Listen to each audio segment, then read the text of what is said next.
What's up, everyone? It's your boy CrispPurpose back at it again with another Gems of War World Event Team video for you guys. Now, in this one, we have a brand new world event this week, the Breath of Decaying Air World Event. And we're going to be taking a look at about 5 teams that you're going to be able to use for this world event. But before, let's take a look at the lore.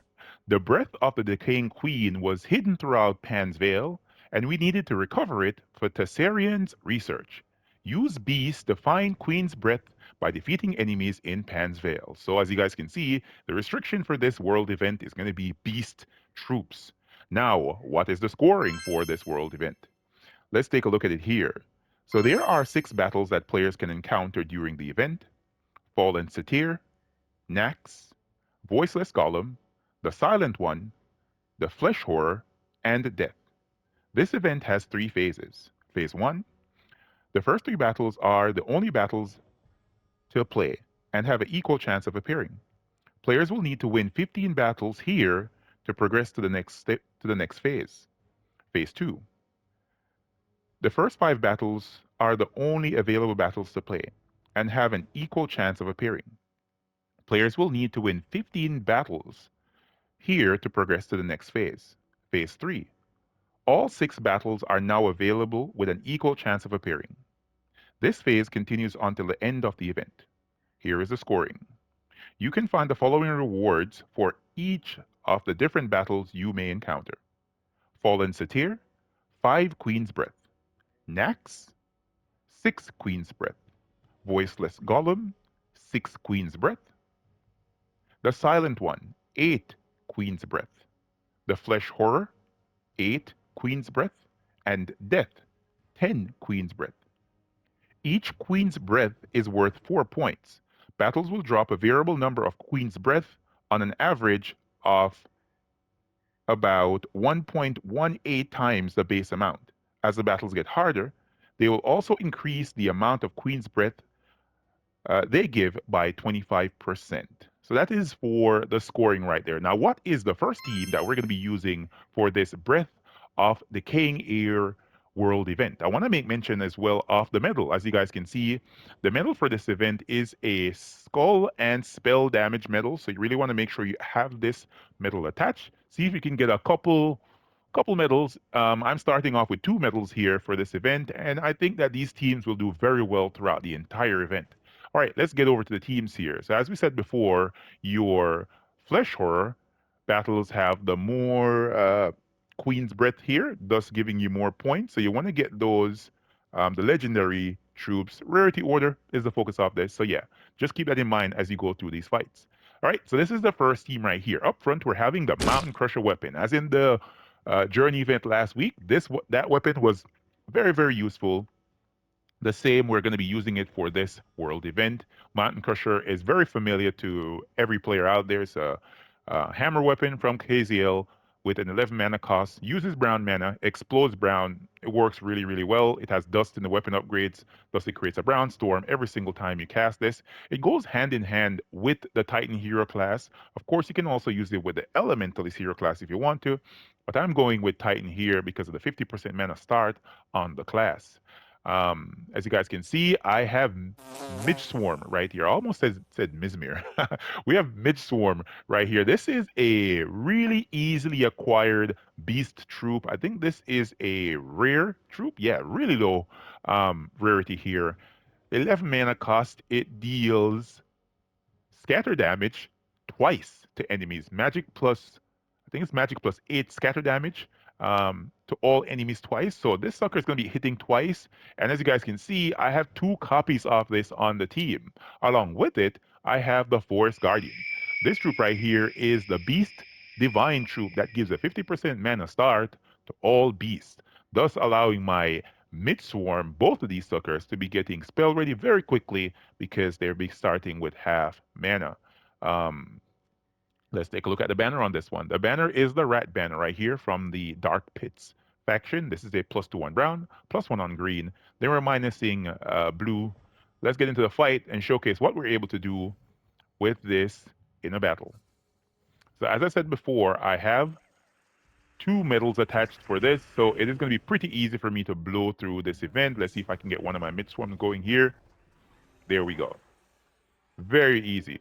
This medal is giving you 160% boost to your spell and skulls.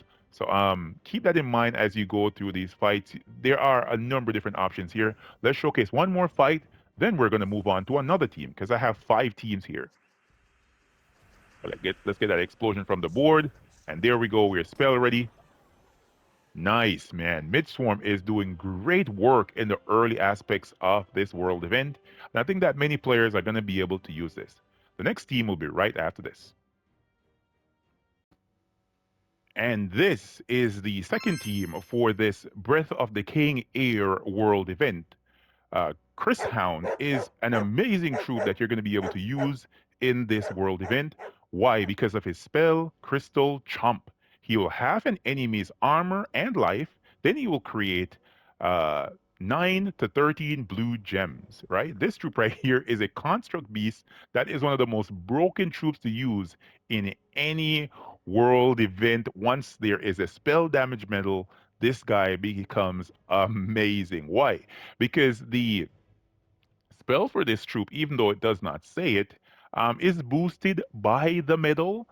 And even though it says half their life, if it's boosting the damage that this is doing, somehow it's one of the most broken methods. I don't remember exactly how I this is explained, but even though it says half, this will kill enemy troops in this world event. Let me showcase this to you in a fight. As you guys can see, the Mountain Crusher is back on this team, and I have ×3 of my Kryshound here. Let's hop into a fight and show you how this just completely dismantles the enemy team. All right, so first off, we want to get the sucker spell ready by matching some gems here because we don't have brown. And it should be pretty easy to get all of these Kryshound spell ready. So let's just target the first one. There we go. We're killing. This is complete lethal damage here, right? Complete lethal damage. And then you're going to be able to cast your Mountain Crusher and get them spell ready again. If you can take a skull, take it. It becomes even easier. But I think that a lot of players are going to be using this team. It's just, it's so good. It's kind of crazy, right? It's kind of crazy how good that is. But yeah, that is the second team right there. Let's try it one more time because it's kind of creepy how good this team is.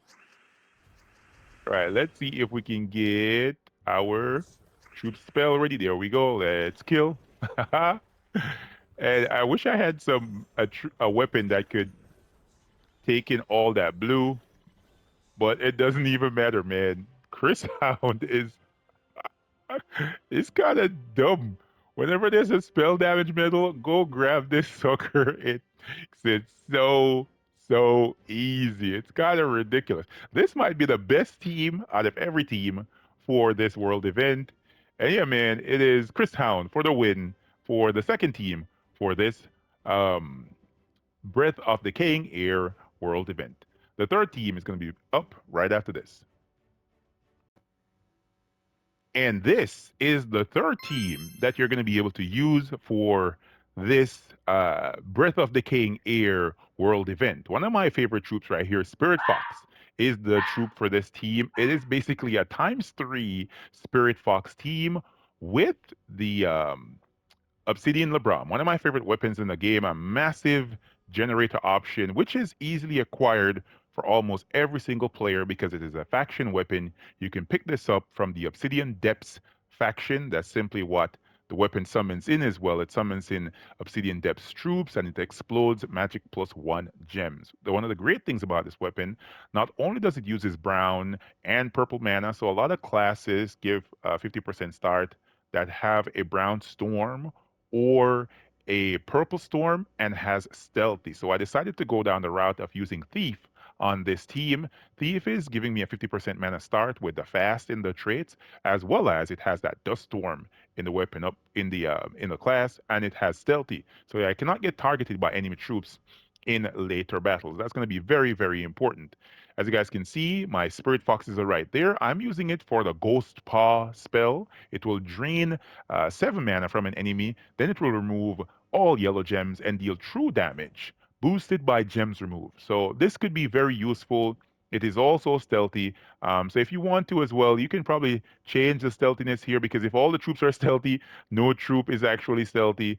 But eventually, if one of your spirit foxes dies and you resummon in the with the weapon right here, that troop becomes the only troop that the enemies can target, and then all your troops are stealthy once again. So that's the reason why I started out like this. Let's take a look at this in a fight.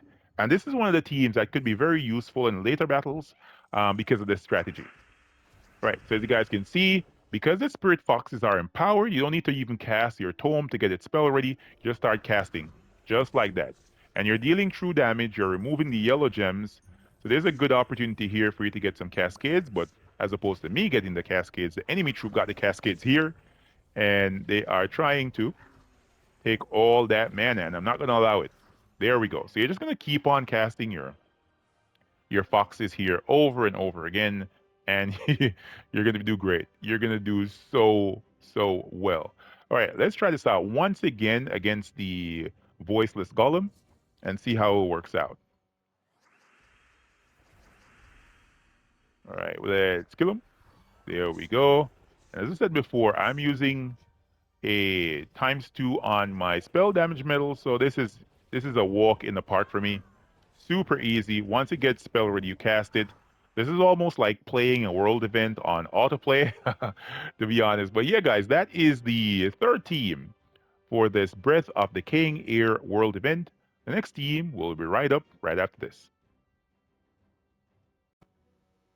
And this is the fourth team for the Breath of the King Air World event. Once again, we'll be having Mountain Crusher on this team with the Titan Hero class. The damage dealer on this team this time around is Willow. This is a Silver Glade Elemental Beast with a 15 mana cost of green and brown. Spell is Bramble Strike, I should say.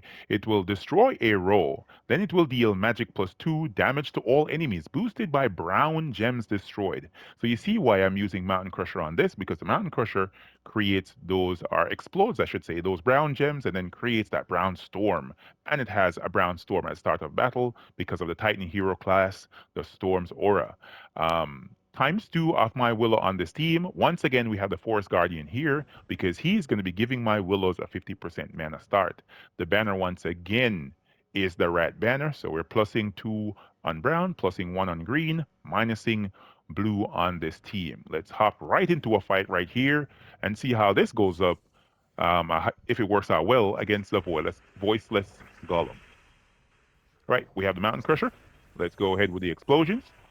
And there we go. We have both our Willow spell ready. So for this team, you want to make sure you're destroying the most brown gems, right? The more brown gems you're destroying, the more your damage is going to be boosted. Um, so keep that in mind as you go through these fights. Let's go up against Nax. I think Nax is the better fight here as opposed to the Fallen Satyr. You really want to avoid that as much as possible. So let's go up against Nax and see how it works. Right, let's match some gems, got brown, and we now are going to target down as much brown as possible, and we got it. This is going to be a pretty easy, it's going to be pretty easy world event. Based on what I see, it works out very well with this troop right here. Really good. This is, of course, a legendary troop. Not the easiest to acquire, but I showcased some very easily acquired teams before. I think that a lot of players are going to be able to use those. Now for the final team, it's going to be a little bit more meta team. So stick around for the final team. I'll be right back. And this is the final team for the Breath of the King Air World event. As you can see up front, we're going to be having the Ruby Macaque. This is undoubtedly one of my favorite weapons in the game. It deals true damage to all enemies. Then it will create 3 booty gems and explode 5 gems. This is going to be up front, just clear out enemy troops fast as hell. One of the better options for sure. Of course, I'm using it with the Titan Hero class in the earlier battles. If indeed in the late battles, if I'm going super deep in this event and I see that things are becoming a little bit problematic, I might switch this around and use the Elementalist class. But at the start, I am using Titan with this. And the setup for Titan is the same, nothing has changed. I still want to make sure I have that Storms or the Rock Solid, the Lightning Strike, and of course the Fortitude. I didn't mention the potions is before. But as you guys can see, I have all the potions here, all the way up to the potion of shielding, and I have 320% skull and spell damage for all troops in this event. Bork 3000 is going to be on this team. I'm using him for his Metal Beak spell. He's going to be destroying Magic +1 gems, creating those 3 bomb gems as well. He's a beast troop. You always want to keep in mind that uh, Bork is a mech beast, right? So he can get a 50% mana start from Force Guardian, and Force Guardian is here on the team as well. If indeed I need to convert some gems with Force Guardian, I can do so because he will convert purple gems to skulls, and then he will transform brown gems to green and barrier all beast allies on my team. And then finally at the back, I have Queen Aurora here. Queen Aurora is a great option because of her final trait right here, the Rainbow Link. She will give, or rather gain, bonus mana from all gem matches. So that's the reason I have her on the team. She's also capable of spawning gems. So if indeed I need more brown gems on the board and she is spell ready, I can cast her and get more brown gems on the board, and she will give life to my allies and barrier them. So that's the reason I have her there, and she's a beast as well. So yeah, that is the team right there. Let's hop into a fight here against Death and see if we can win this one easily. Now, hopefully, my Ruby Macaque gets spell ready before I need to match any gems because I have the storm going and it did not. I talked too soon. All right, let's cast the weapon. And as you guys can see, this is going to kill super deep into this event because I'm dealing true damage as opposed to just the regular damage here. This is going to really slap, man. And I think I might be using this for majority of the event, but I wanted to showcase those teams for players that might not have the meta options, right? Whatever you have, that's what I want you to use. And the ones I showcase, I think, are some great options. You got from the super low level, the Mesmer teams, the Willow teams, the Spirit Fox teams. Those are going to work really well all the way into the high level battles. And yeah, let me blow through this final fight here. And I'm going to go edit this video and post it up for you guys so you guys can try out these teams and tell me what your opinions are. Do you guys like these teams or you're using something else for this event? All right, guys, so that is it. Those are the teams. Hopefully, you found this helpful and informative. If you did, remember to smash the like button and comment and let me know what you guys think. Are you guys using teams like this for the world event or are you using something else? All right, guys, catch you all next one. Peace.